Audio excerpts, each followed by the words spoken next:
What if the fall didn't happen in a garden, but in a laboratory? In Genesis, and later in Paradise Lost by John Milton, the structure is clear. Humanity falls, death enters the world, and everything that follows unfolds from that moment. But in Frankenstein by Mary Shelley, something different happens. There's no serpent, no forbidden fruit, and yet everything still falls apart. The question becomes, what if the fall is there in Frankenstein, but it happens somewhere else? In the theology behind John Milton, shaped by the Reformation and figures like John Calvin, a difficult claim is made about the human condition. Not just that we do wrong, but that something is wrong with us from the beginning. The will is real, but it is not whole. It can act, but it cannot fully align itself with the good, and it cannot repair its own condition. This isn't something that can simply be fixed. It requires something more like an overhaul. And alongside that comes another claim. Salvation must be given. It must be a gift that you are forced to receive, because the will does not naturally move toward it. From that same fallen humanity, some are shown mercy, and others are left to judgment. During Shelley's life, Calvinism was still in the air.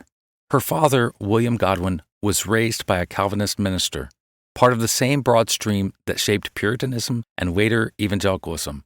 I can't help but see a connection, though I'm not claiming she is making it directly. The creature, after reading Milton's Paradise Lost, compares himself first to Adam and then to a fallen angel. Well, which is he? Which are we? What makes him hideous? Is it his nature, or the fact that his creator abandons him, or something deeper, that his creator himself has crossed a line? Western theology, with its emphasis on divine sovereignty, has had to carefully qualify its claims to avoid the conclusion that God creates or authors evil.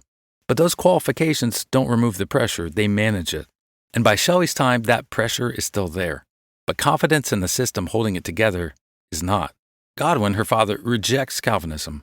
Her mother rejects the idea that we were born ruined. The problem gets redefined. It's not sin, but the need for development. It's not our fallenness, but the lack of progress. But Frankenstein stress tests that claim. What happened when that belief runs into death?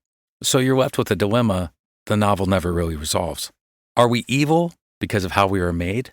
Or do we become destructive because death is already at work?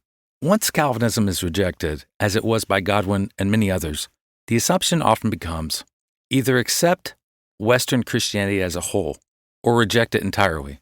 In many cases, that rejection leads toward atheism or something close to it.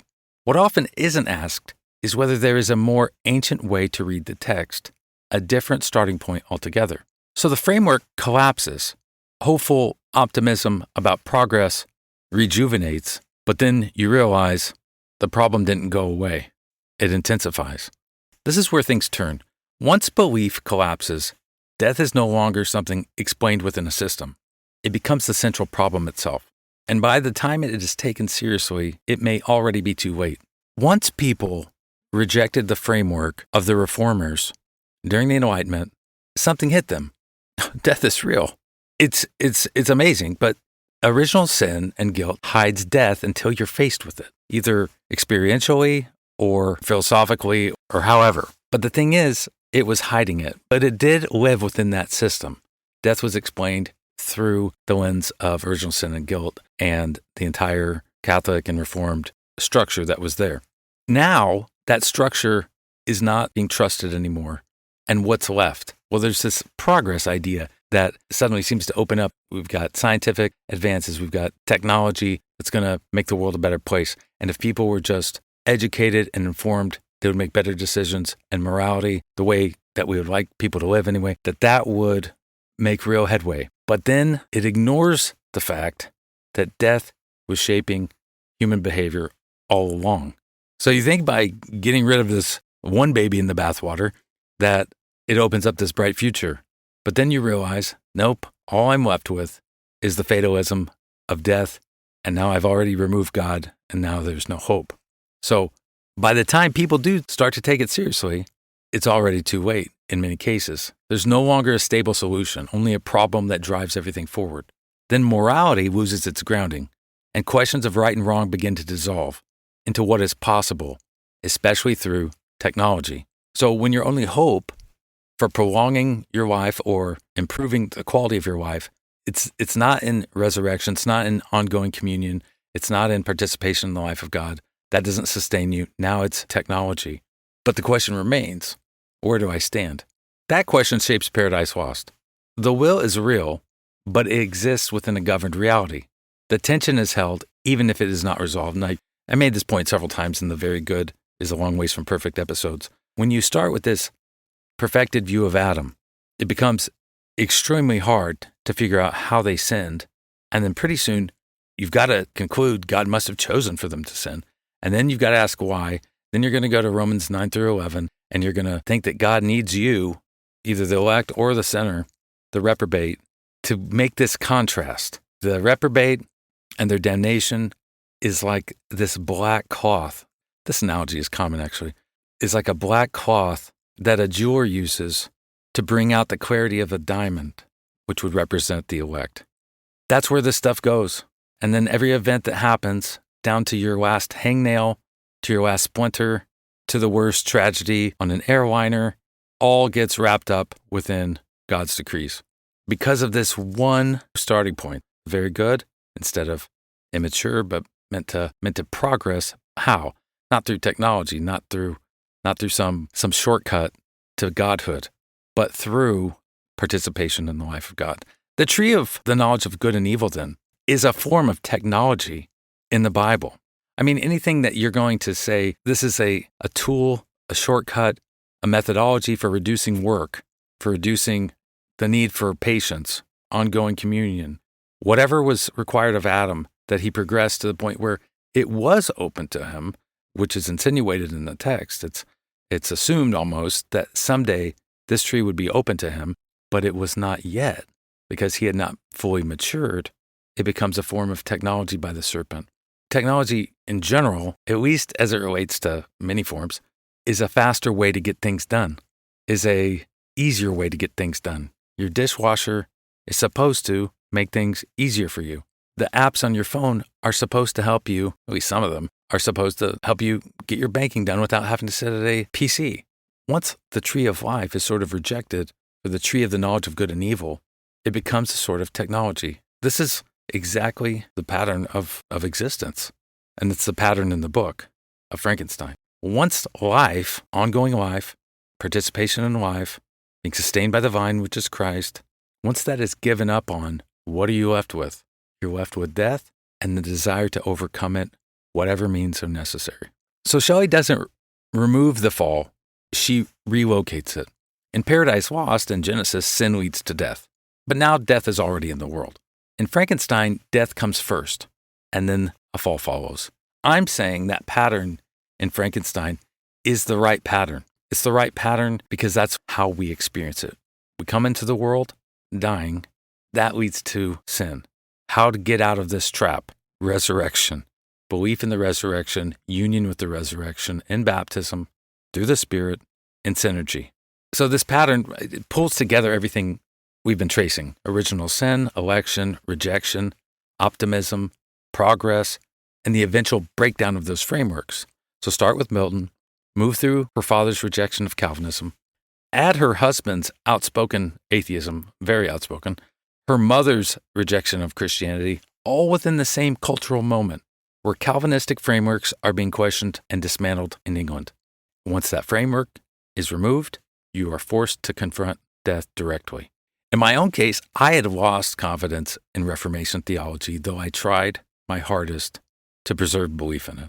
And what confronted me instead was the claim that death and the fear of it, along with Satan, are what drives human corruption, this made by the Orthodox Church.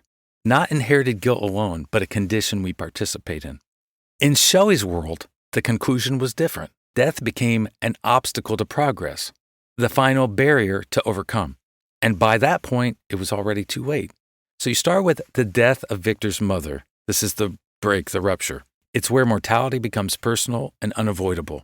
From that point on, death is no longer just an outcome. It becomes the driving force. And this is the deeper claim. Death is the engine of sin. Victor doesn't fall and then encounter death.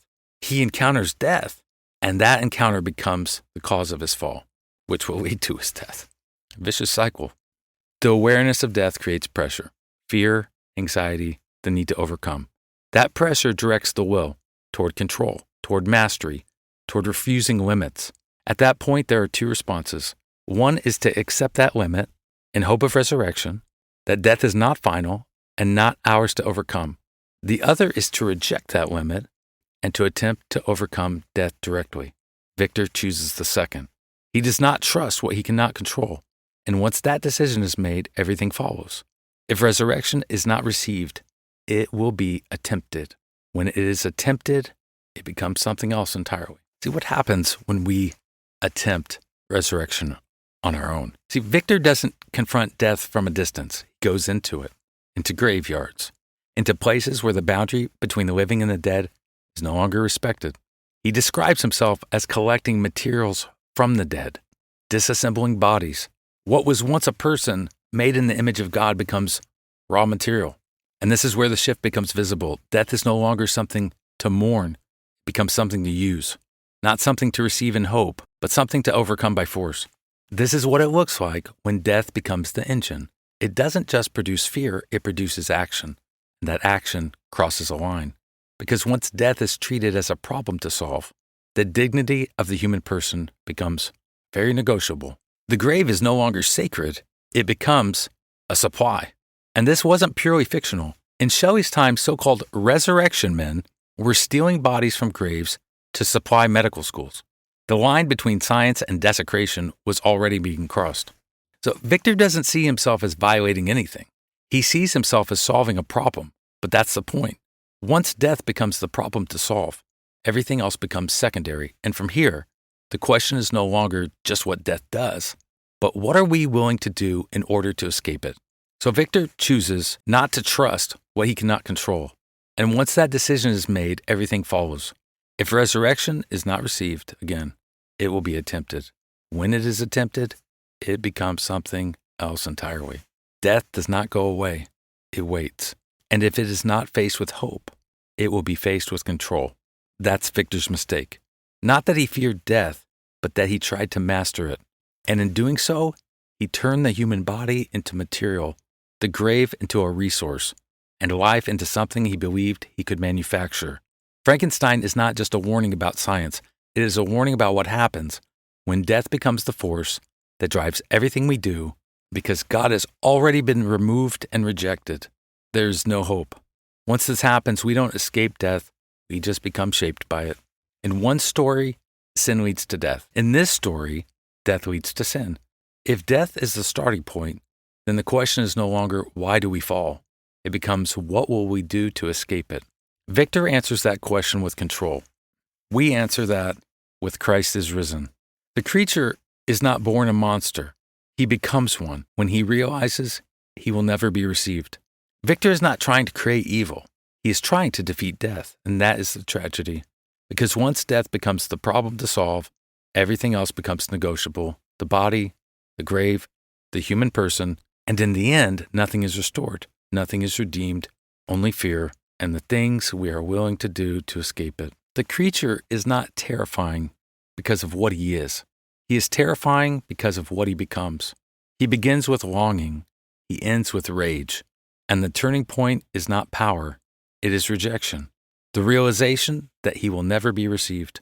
That he is not just unloved, but unlovable. And once that takes hold, everything changes. Hope collapses. And what replaces it is something far more dangerous. Because the real horror of Frankenstein is not the creature. It's the possibility that under the same conditions, we would become him. We fear the creature because we recognize him, not as he is at the beginning, but as he becomes. Alone, rejected, convinced that nothing good is possible. And once that belief takes hold, what remains is rage. Not because he was made that way, but because he saw no other way to be. If death is the force shaping everything, if fear is what drives it, then that outcome makes sense. It becomes inevitable. Unless death is not the end. Unless it is not ours to overcome, but something that has already been overcome. If resurrection is real, the grave is not a resource. The body is not a material. Death is not the engine that drives us. It is an enemy that has already been defeated. If that's true, then we are not destined to become the creature, because we are not left alone in the face of death.